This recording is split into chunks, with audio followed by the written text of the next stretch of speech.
વડોદરા અને આણંદના લાખો લોકો માટે રાહતના સમાચાર। ગંભીરા બ્રિજ ટુ વ્હીલર અને રાહદારીઓ માટે ખુલ્લો મુકાયો। પાદરાના ધારાસભ્ય વડોદરા જિલ્લા ભાજપ પ્રમુખ પણ ઉપસ્થિત રહ્યા।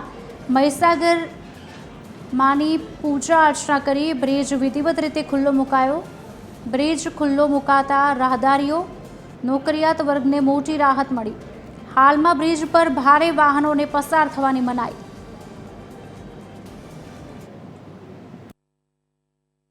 રોજિંદા લોકો જે અવર જવર કરે છે, કંપનીઓમાં નોકરી ધંધાર્થે જાય છે કે ભણવા માટે જાય છે, આ તમામ રાહદારીઓ માટે આજ રોજથી આ બ્રિજને ખુલ્લો મૂકવામાં આવ્યો છે અને મોટા વેહિકલો ના જાય તે માટેની વ્યવસ્થા કરી છે। તેમજ જે ટુ વ્હીલર હોય કે રાહદારી ચાલતા લોકો હોય એ લોકોની સેફટી માટે પણ પૂરી વ્યવસ્થા કરવામાં આવેલી છે। આજુબાજુ વ્યવસ્થા કરી છે રેલિંગ મારીને।